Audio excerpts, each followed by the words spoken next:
प्रिय विद्यार्थियों नमस्कार। मैं डॉक्टर गौरव त्रिपाठी आपके लिए पुनः प्रस्तुत हुआ हूं नया वीडियो लेकर के फंडामेंटल राइट पर।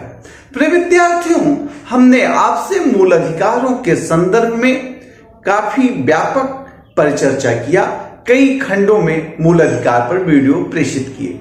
विद्यार्थियों, जैसा कि हमने आपसे अनुच्छेद 12 से 35 के अंतर्गत मूल अधिकार जो संविधान के भाग 3 में वर्णित हैं की परिचर्चा कर रहा हूं। विद्यार्थियों, हमने आपसे समता का अधिकार, स्वतंत्रता का अधिकार, शोषण के विरुद्ध अधिकार, धार्मिक स्वतंत्रता का अधिकार, शिक्षा एवं संस्कृत संबंधी अधिकार की परिचर्चा किया। आज हम आपसे चर्चा करेंगे संवैधानिक उपचारों का अधिकार। विद्यार्थियों, मूल अधिकार के अध्याय में नागरिकों को बहुत सारे अधिकार दिए गए, लेकिन ये अधिकार तभी फ्रूटफुल होंगे, तभी फलदायी होंगे जब अनुच्छेद 32 क्रियाशील रहेगा। यदि अनुच्छेद 32 संवैधानिक उपचारों का अधिकार न होता तो संभवतः मूल अधिकार के अंतर्गत दिए गए अन्य सभी अधिकार केवल कागज पर लिखे मात्र शब्द रह जाते, उसको क्रियान्वित करके उसका लाभ नागरिकों को प्राप्त न हो पाता। एक बार संविधान सभा में बहस हो रही थी तो डॉक्टर भीमराव अंबेडकर से पूछा गया कि आप किस अनुच्छेद को सबसे महत्वपूर्ण मानते हैं, तो डॉक्टर भीमराव अंबेडकर ने कहा कि मैं अनुच्छेद 32 को बहुत महत्वपूर्ण मानता हूं। यदि यह अनुच्छेद न होता तो पूरा मूल अधिकार विधि शून्य हो जाता। इसलिए मैं अनुच्छेद 32 को संविधान की आत्मा मानता हूं। क्या कहा? हम संविधान की आत्मा मानते हैं। किसको? अनुच्छेद 32 को, अर्थात संवैधानिक उपचारों के अधिकार को डॉक्टर भीमराव अंबेडकर क्या मानते हैं? संविधान की आत्मा। और वहीं डायसी जो है वो अनुच्छेद 32 संवैधानिक उपचारों के अधिकार को, किसको? संवैधानिक उपचारों के अधिकार को संविधान के किले की प्राचीर मानता है। क्या मानता है? संविधान के किले की प्राचीर मानता है। कौन? डायसी। क्या मानता है? अनुच्छेद 32 को संविधान के किले की प्राचीर मानता है। और अनुच्छेद 32 को भारतीय उर्वरक निगम केस में, किस केस में? भारतीय उर्वरक निगम केस में सुप्रीम कोर्ट ने बेसिक स्ट्रक्चर, मूल ढांचा घोषित कर दिया। क्या घोषित कर दिया? मूल ढांचा घोषित कर दिया। प्रिय विद्यार्थियों, अनुच्छेद 32 को गजेंद्र गटकर, जस्टिस गजेंद्र गटकर सजग प्रहरी नाम की संज्ञा देते हैं। क्या नाम की संज्ञा देते हैं? सजग प्रहरी की संज्ञा देते हैं। और देखिए, अनुच्छेद 32 का एक जो है वो कहता है कि इस भाग में, किसने? भाग 3 में, इस भाग में प्राप्त अधिकारों को लागू कराने के लिए सुप्रीम कोर्ट में आवेदन करने का अधिकार और गारंटी किया जाता है। क्या किया जाता है? अनुच्छेद 32 से नागरिकों को मौलिक अधिकारों को क्रियान्वयन के लिए क्या कर सकते हैं? अधिकार देते हैं और गारंटी देते हैं कि आप कहां अपना आवेदन प्रस्तुत कर सकते हैं? सुप्रीम कोर्ट में। इस प्रकार से सुप्रीम कोर्ट को मौलिक अधिकारों के अध्याय में गार्जियन बनाया गया। डीडी इसको कहते हैं कि सुप्रीम कोर्ट गार्जियन है। क्या है? संरक्षक है फंडामेंटल राइट का, गारंटर है। दो शब्द का प्रयोग डीडी बसु ने किया है, गारंटर और संरक्षक। गारंटर और संरक्षक है। कौन है? सुप्रीम कोर्ट है। कहता है कि इन अधिकारों को लागू करने हेतु, इन अधिकारों को लागू कराने हेतु सुप्रीम कोर्ट चाहे तो आदेश जारी कर सकता है। क्या जारी कर सकता है? आदेश जारी कर सकता है, निर्देश जारी कर सकता है और रिट जारी कर सकता है। रिट के अंतर्गत उसे 5 प्रकार की रिटों का अधिकार है, जैसे बंदी प्रत्यक्षीकरण लागू कर सकता है, परमादेश लागू कर सकता है, प्रतिषेध लागू कर सकता है, अधिकार परीक्षा लागू कर सकता है और उत्प्रेषण लागू कर सकता है। कौन कौन सी रिटें अनुच्छेद 32 के अंतर्गत सुप्रीम कोर्ट लागू कर सकता है या दे सकता है आदेश? बंदी प्रत्यक्षीकरण, याद रखिएगा, बंदी प्रत्यक्षीकरण, दूसरा परमादेश, तीसरा प्रतिषेध, चौथा अधिकार परीक्षा, पांचवा उत्प्रेषण। इसको खूब याद रखिएगा, बंदी प्रत्यक्षीकरण, हाइबियस कॉर्पस, मैंडेमस परमादेश, प्रतिषेध, को वारंटो और उत्प्रेषण, अधिकार परीक्षा, उत्प्रेषण। बंदी प्रत्यक्षीकरण क्या है? बंदी प्रत्यक्षीकरण शब्द का अर्थ है शरीर प्राप्त करना। यदि किसी व्यक्ति को अविधिक रूप से बंदीरुद्ध किया गया है तो वो अपना आवेदन सर्वोच्च न्यायालय में दे सकता है आर्टिकल 32 के अंतर्गत कि मुझे अविधिक रूप से गिरफ्तार किया गया है। तो सर्वोच्च न्यायालय गिरफ्तार करने वाली संस्था को, चाहे वो संघ प्राइवेट व्यक्ति हो, चाहे वो कार्यपालिका हो, चाहे कोई स्वैच्छिक संगठन हो, उसको ये आदेश दे सकती है कि उस व्यक्ति को हमारे सम्मुख प्रस्तुत करिए। और जब वो व्यक्ति प्रस्तुत किया जाएगा तो न्यायालय इस बात पर विचार करेगा कि उसकी गिरफ्तारी का कारण विधिक है, औचित्यपूर्ण है अथवा नहीं है। यदि विधिक और औचित्यपूर्ण कारण मिलेगा तो व्यक्ति को हिरासत में रखा जाएगा, अन्यथा की स्थिति में उस व्यक्ति को तुरंत हिरासत से रिहा कर दिया जाएगा। यदि जेल में किसी के साथ अमानवीय व्यवहार हो जा रहा है तो वह व्यक्ति बंदी प्रत्यक्षीकरण की याचिका के माध्यम से अपनी शिकायत दर्ज कर सकता है। प्रिय विद्यार्थियों, बंदी प्रत्यक्षीकरण 3 मामलों में लागू नहीं होता। यदि कोई व्यक्ति न्यायालय के आदेश से गिरफ्तार हुआ हो, यदि कोई व्यक्ति संसद के आदेश से गिरफ्तार हुआ हो, यदि कोई व्यक्ति अवमानना के आदेश से गिरफ्तार हुआ हो। और बंदी प्रत्यक्षीकरण पर पूर्व न्याय का सिद्धांत भी लागू नहीं होता है। आर्टिकल 22.5 आर्टिकल 22 उप आर्टिकल 5 में यह निवारक नजरबंदी में भी आपकी गिरफ्तारी है तो भी बंदी प्रत्यक्षीकरण लागू होगा। सेना के मामले में 2 ही स्थितियों में बंदी प्रत्यक्षीकरण लागू होगा। पहला है यदि सेना प्राकृतिक न्याय का उल्लंघन किया हो, दूसरा अपने अधिकार क्षेत्र से जाकर के दंड दिया हो, तब क्या होगा? बंदी प्रत्यक्षीकरण लागू होगा। हमने देखा कि बंदी प्रत्यक्षीकरण क्या है।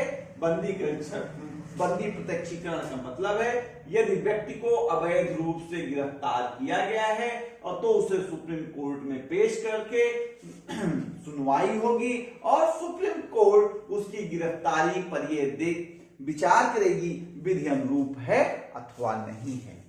प्रिय विद्यार्थियों, सुप्रीम कोर्ट मौलिक अधिकारों के प्रकरण में यह नहीं कह सकती कि आप निचली अदालत में जाइए, आपके पास और विकल्प उपलब्ध हैं, आप वहां जाइए। सुप्रीम कोर्ट यह नहीं कह सकती कि आप फंडामेंटल राइट के क्रियान्वयन के लिए आप निचली अदालतों में जा सकते हैं। आर्टिकल 226 के तहत हाई कोर्ट जा सकते हैं, अवर न्यायालयों में जा सकते हैं, उसे कहने का अधिकार नहीं है। तथा सुप्रीम कोर्ट इस आधार पर याचिका को सुनने से इनकार नहीं कर सकती कि फंडामेंटल राइट के क्रियान्वयन के लिए आपने इन 5 में से बंदी प्रत्यक्षीकरण, परमादेश, प्रतिषेध, अधिकार परीक्षा और उत्प्रेषण की जो रिट याचिकाएं हैं, इसमें आपने जो याचिका का उल्लेख किया है वो तार्किक नहीं है, आपको दूसरी याचिका के अंतर्गत आना चाहिए था।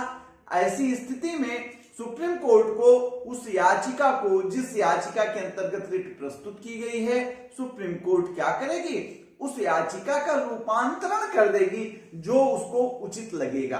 ठीक है, हमने आपसे देखा बंदी प्रत्यक्षीकरण। अब देखते हैं दूसरा क्या, परमादेश।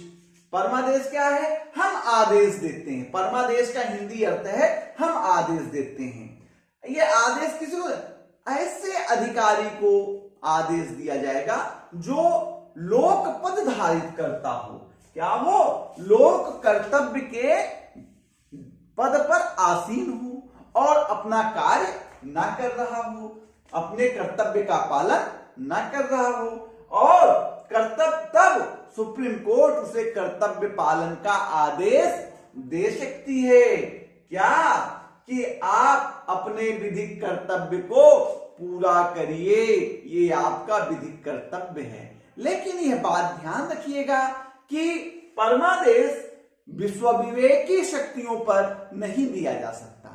परमादेश राष्ट्रपति के खिलाफ नहीं जारी किया जा सकता, और परमादेश कार्यपालिका और न्यायालय, अवर न्यायालयों को जारी किया जा सकता है। हाईकोर्ट को भी जारी किया जा सकता, सुप्रीम कोर्ट हाईकोर्ट को जारी कर सकती, हाईकोर्ट उनको जारी कर सकती है, अवर न्यायालयों को जारी कर सकती है। तो परमादेश मूलतः कार्यपालिका और न्यायालय दोनों को जारी हो सकता है। तीसरा है प्रतिषेध। प्रतिषेध मतलब मना करना, स्टॉप प्रोसीडिंग। यदि कोई न्यायालय अपने अधिकार क्षेत्र के बाहर जाकर कार्रवाई कर रहा है तो उच्चतम न्यायालय, सर्वोच्च न्यायालय उस कार्रवाई को करने से मना कर सकता है। अर्थात ये प्रतिषेध writ high court, supreme court अधीनस्थ न्यायालयों को जारी करते हैं और उनको कहते हैं कि आप जो अपने अधिकार क्षेत्र के बाहर कार्रवाई कर रहे हैं उसको क्या करिए, बंद करिए। तो हमने आपको भी बताया बंदी प्रत्यक्षीकरण, परमादेश, अधिकार प्रतिषेध और उत्प्रेषण। उत्प्रेषण में क्या है, ये अधीनस्थ न्यायालयों को जब अधिकार क्षेत्र से बाहर जाकर के कार्रवाई करते हैं, कौन, अधीनस्थ न्यायालय, अवर न्यायालय अपने अधिकार क्षेत्र के बाहर जाकर कार्रवाई करते हैं और निर्णय ले लेते हैं अपने अधिकार क्षेत्र के बाहर जाकर के, तब हाई कोर्ट और सुप्रीम कोर्ट यह रिट जारी करता है और उस लिए गए निर्णय को विखंडित कर याचिका को अपने पास मंगा लेता है। यहां आपको ध्यान देना है कि प्रतिषेध और उत्प्रेषण, प्रतिषेध और उत्प्रेषण दोनों न्यायालयों को जारी होता है। दोनों किसको जारी होता है, दोनों न्यायालयों को जारी होता है। दोनों में मुकदमे अपने पास बुला ले लिया जाता है, दोनों में मुकदमे ऊंची अदालतें अपने पास वो मंगा लेती हैं। लेकिन एक बात है कि प्रतिषेध में कार्रवाई करने वाला न्यायालय अभी निर्णय नहीं लिया होता है, यहां पर केवल प्रोसीडिंग रोकी जाती है, जबकि उत्प्रेषण में न्यायालय विनिश्चय कर चुका होता है, निर्णय ले चुका होता है और तब मुकदमे को ऊंची अदालत में मंगाया जाता है और ऊंची अदालत में आते ही उनके द्वारा लिया गया निर्णय निरस्त हो जाता है। अगला है अधिकार परीक्षा। अधिकार परीक्षा उसको जारी किया जाता है जो विधि द्वारा गठित लोक पद के पद पर बैठा हुआ है और यह विवाद है कि ये व्यक्ति वैधानिक है अथवा अवैधानिक है। गैर वैधानिक व्यक्ति बैठा हुआ है, गैर आहार्य व्यक्ति बैठा हुआ है। जब किसी लोकहित के पद पर अवैधानिक व्यक्ति पदासीन हो जाता है तब अधिकार परीक्षा रिट जारी करके व्यक्ति से कोर्ट पूछ सकती है कि आप किस आधार पर इस पद पर आसीन हुए हैं और यदि वो व्यक्ति अवैधानिक आधार पर उस पद पर आसीन हुआ है तो कोर्ट उसे हटाने का आदेश दे सकती है। तो अधिकार परीक्षा बता दिया हमने। अधिकार परीक्षा एक प्रकार का जांच है। क्या है? अधिकार परीक्षा को वारंटो एक प्रकार की जांच है। वो ये पता लगाती है कि जो व्यक्ति पदासीन है वो एलिजिबल व्यक्ति है या नहीं है। लेकिन यह बात ध्यान रखना है कि अधिकार परीक्षा केवल लोक पद धारण करने के संदर्भ में ही जारी की जाएगी। किसके?